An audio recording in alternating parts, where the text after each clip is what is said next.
Valérie Duboquet. Mon autre fille, c'était Légère. Je demeure à Paquetteville et j'ai 80... Je vais avoir 83 ans à la fin du mois. Après une absence de 13 ans de Paquetteville, j'ai été enseigner l'artisanat à Fredericton au niveau provincial. Je voyageais. Et quand je suis revenue chez nous, j'ai retrouvé ma mère qui commençait l'Alzheimer, puis mon père était fragile aussi. J'ai commencé un commerce en tissage et plus tard, quand j'ai rencontré Charles Duboquet, il m'a enseigné à faire de la poterie. Ça fait on a commencé un commerce en poterie, j'ai abandonné le tissage. Charles et moi, on avait tellement de choses en commun que on est vraiment devenus en amour. Puis on ne pouvait pas se marier tout de suite parce qu'on avait Charles, lui, il avait tout laissé son ouvrage à Fredericton pour venir soigner sa mère qui était supposée de vivre pendant 6 mois. Puis son frère qui était handicapé, puis moi, je prenais soin de ma mère qui était Alzheimer.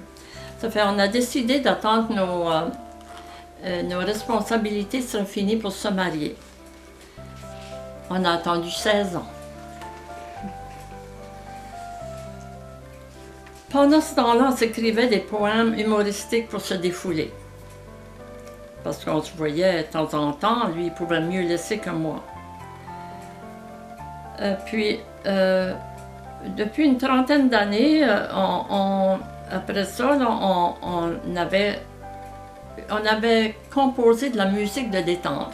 Chacun, moi je composais, lui en composait aussi. Puis des fois, ben, si mon morceau n'était pas assez long, lui il continuait mon morceau, puis ça faisait une belle harmonie.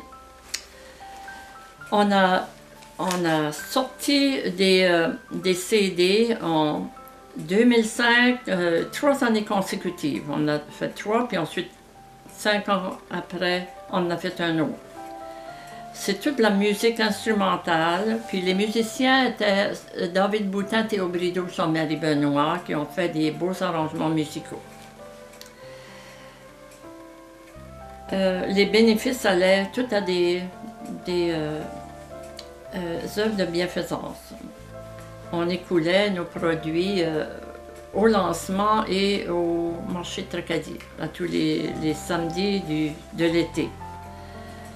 Pendant tout ce temps-là, en 2005, Charles avait commencé à écrire sa biographie. Ça a pris 5 ans. Puis vu que sa vue diminuait, c'est moi qui l'écrivais, il me le dictait tout. Puis j'écrivais tout ça à la main, je n'avais pas d'ordinateur.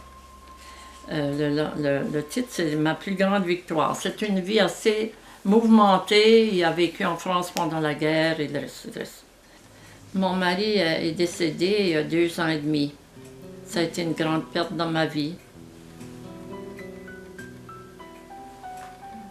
Pendant qu'on se fréquentait, comme je disais, on s'écrivait des poèmes, puis c'était tout du vécu. Hein? Aussi, on écrivait des pensées. Si on ne sait pas où l'on va, on arrivera ailleurs. C'est du vécu, puis tu sens à travers de ça ce qu'on a passé à travers. Mais c'est présenté sous forme de humoristique.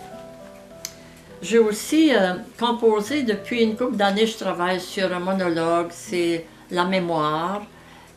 Laissez-moi oublier que j'oublie. Puis c'est humoristique aussi, c'est amusant, disons.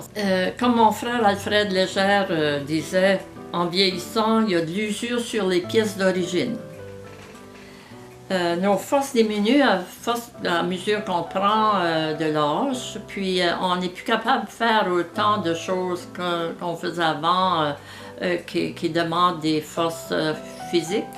Ça fait, là, ça fait plusieurs années que je ne fais plus de tissage ni de poterie, mais je trouve que c'est une très très belle aventure après ça, quand on s'est lancé dans quelque chose qui était moins dur sur les muscles. La musique, j'ai fait beaucoup de belles broderies sur des têtes d'oreiller.